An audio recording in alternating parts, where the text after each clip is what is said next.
So, ladies and gentlemen, today we are going to be looking at some sketchbooks.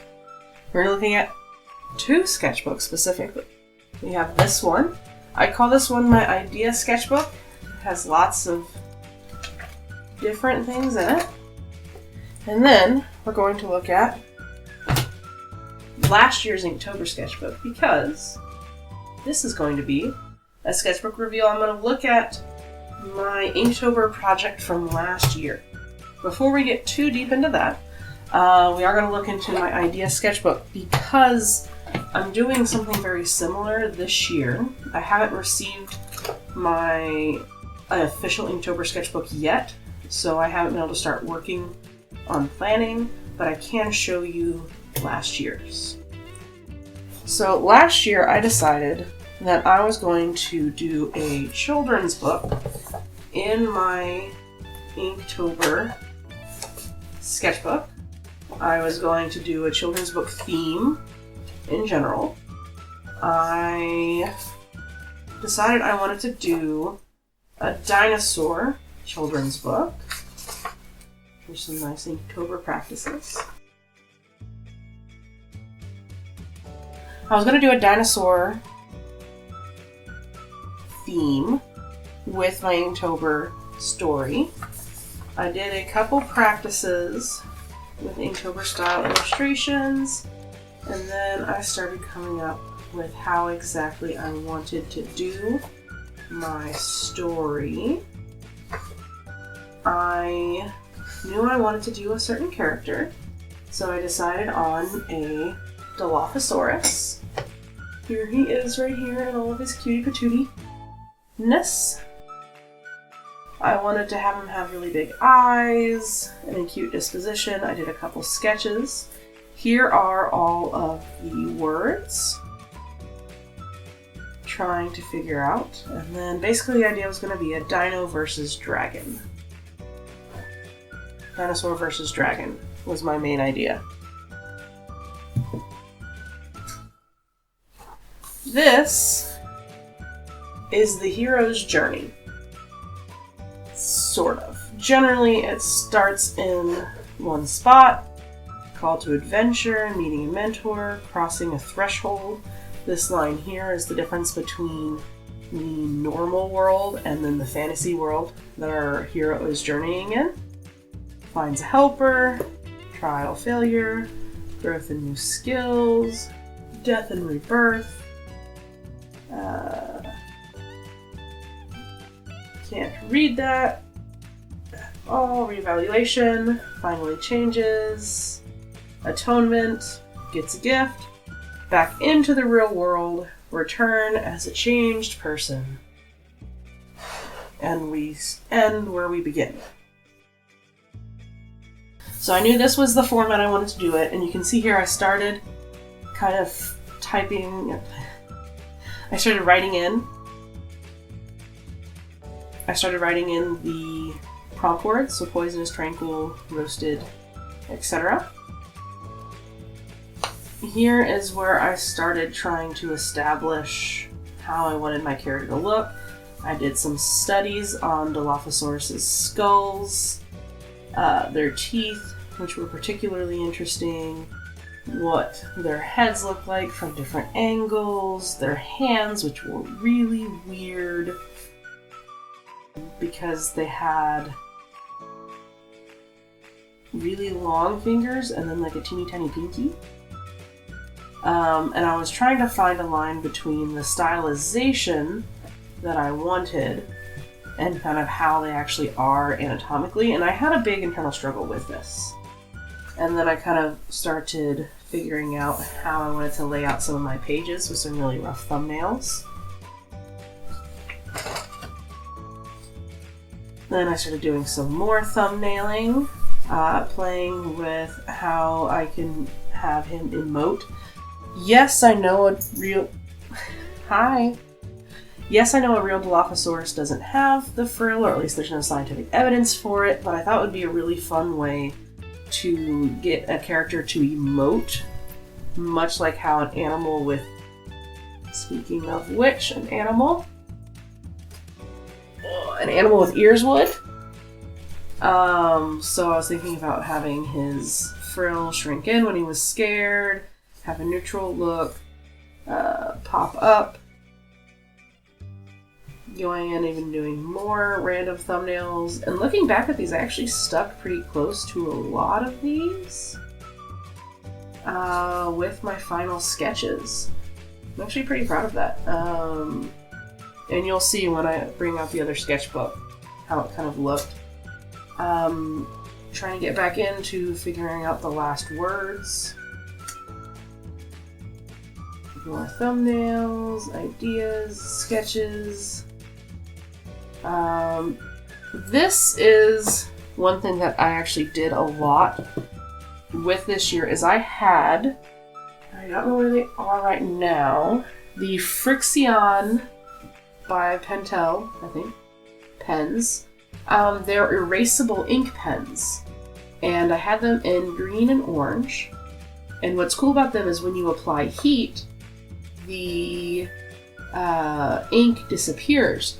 So what I did in my Inktober sketchbook is I sketched everything in these pens instead of pencil, and then I applied heat to the page, and the green and the orange would disappear, which was really cool. So that's just about all the thumbnails, I think. Yes. Oh no, there's a couple more. Trying to map out how a character would look. And a couple last characters and doodles. So that's my idea sketchbook. I like this one because the pages are big and I can kind of do whatever I want in it. Now, the main attraction. This is the Inktober 2018 official sketchbook. It had very slick paper. Did not absorb ink, like at all. Was really interesting to work with. Did not want to use pencil on it very much because it would cut grooves in the paper, because you can put pressure on these pages. So, let's take a look. There's a nice little note from Mr. Jake Parker, which was pleasant. Don't remember why I skipped the first page. This was my first attempt at my first page, which was Poisonous. You can still very faintly see the orange because it did kind of come back sometimes, depending on the temperature. And I live in Sweden, so it's pretty cold in the winter. I got a big old note down here in the corner. And then here was what I settled on. So the plot is that there is a dragon that looks suspiciously like a Dilophosaurus, who is kind of an impending doom on this valley of dinosaurs. This is a communal nightmare that everyone had about this creature with a frill and bones on its head, and they had the stream of like poisonous water flowing and skeletons. And then the only character who didn't have the dream was here, our cute little dinosaur protagonist. His name was Doryu, which I believe is like another language for dragon, but I don't remember which one, and I don't know if I'm pronouncing it correctly. But in my mind, his name's Doryu. He's adorable. So everyone in the valley had this nightmare about this monster. He knew nothing about it. He notices smoke on the horizon. So we've got Poisonous, Tranquil.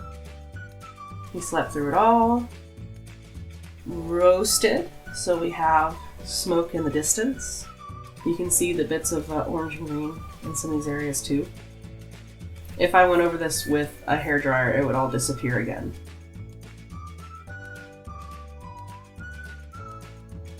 This was a first attempt at something, and then I tried a different angle. This is for Chicken. I think I skipped a page. Yeah, here's Spell. This is, I think I called him Anders, the Ankylosaurus who raised Doryu. And the idea between this one is he's like spellbound, listening to the important story of something or other. But this is Spell. I love the breaking of the frame. Then we had Chicken. He's noticing the dragon's wings. I love the frame in this one. And the hatching over the face. It's really nice. We have Drooling. At this point, he had taken Anders, had given him advice to leave because it wasn't safe for him in the valley anymore. He left, stumbled across some pterosaurs eating. He's hungry. He winds up in a desert. This is Exhausted.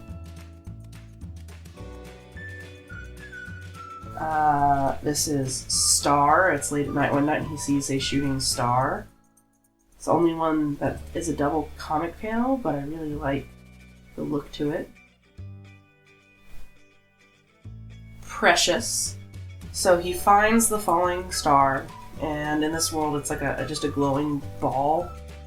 I really love this illustration. I love how I got the lighting on it.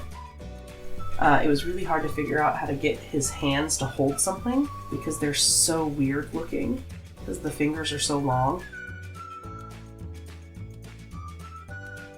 Flowing. He finds a river. He's holding the star in his mouth. I had a little trouble keeping the size of the star consistent. I love this one. This is Cruel. He came across some sort of crocodilian. I love the texture on the scales. Beautiful. Then we have Whale. Another one I think that's really cool. So we've got a prehistoric whale. I'm pretty sure all these creatures didn't live exactly in the same time period. But it's fantasy, right? It was a dinosaur-based fantasy. Really love the floating of his frill, his tail. I'm really proud of these. I haven't looked at these in a long time. Guarded. So he's trying to get out of the water and he comes across a cliffside with a bunch of microraptors guarding it. There's this cute little face down here. Clock. It's hard to figure out how to fit Clock into a dinosaur fantasy novel, but he dropped his star and clocked a microraptor in the head with it. Weak. He gets attacked by them.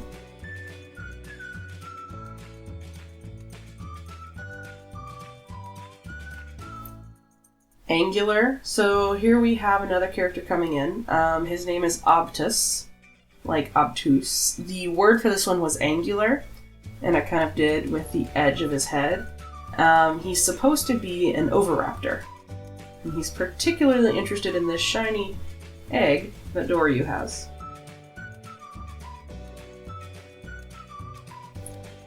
Grumpy old dude. Giving the sweet baby some food finally. He's so precious. At some point, Doryu starts exploring the cave that Obtus has him in. And he ends up using the star as a flashlight, so it does some really cool things. He stumbles upon the dragon's nest. So the idea was these pillars were supposed to be glass, and he's using it as a flashlight. And he's shining on this giant pile of various dinosaur bones. This was fun to research, and it was fun to try to figure out how to get it to look like there was a beam of light. This one is bottle. No. So we have weak, angular, swollen, like his belly's swollen with food. Bottle. Another one that was hard to fit, but it's like a bottleneck, like he's squeezing through. Scorched, so these are supposed to be burned dinosaur bones. Breakable, I love this one. It's a glass bridge. So he's venturing out farther. He's realizing kind of where he is in the dinosaurs, or the dragon's hideout. So he's on this glass bridge.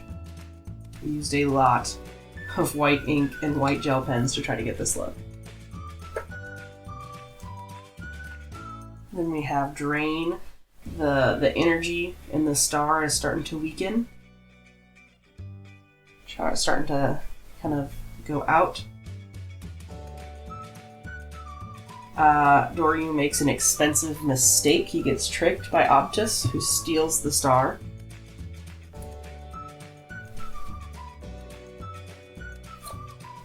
It rains and Doryu is able to squeeze through a hole and escape. This is muddy.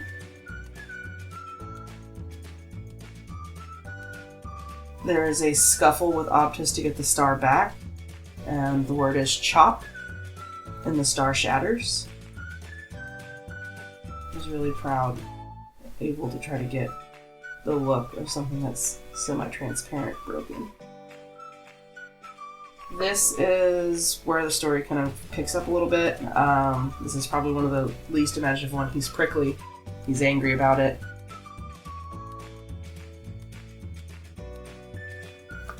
Probably one of my least favorite drawing.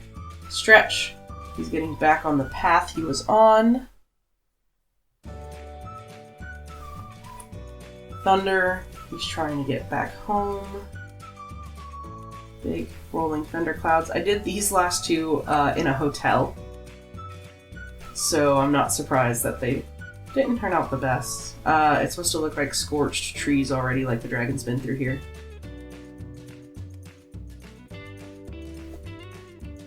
This one's fun. Oh wait, no. I skipped one. Here is Gift. So, Doryu stumbles across a very large pterosaur. I originally wanted it to be an Ornithochirus because it's one of my favorites, but I think I wound up going with a Quetzalcoatlus. And the Quetzalcoatlus is blind or going blind, and Doryu gives the Quetzalcoatlus half the star, and basically like a monocle or a pair of glasses so then it can see, and it gives him a ride home. He runs into another character. Also, this is Gift. He runs into another character, which is a Pachycephalosaurus. Yeah. I call them bonky bonks because they bonk their heads together. He has a broken skull, and Doryu takes the shard, this one, and it somehow magically fits, but as they do in a lot of heroes' journeys, into this spot and kind of fixes his dome. The appearance of this is he was supposed to have hit Doryu, and Doryu was seeing double, because the word here is double.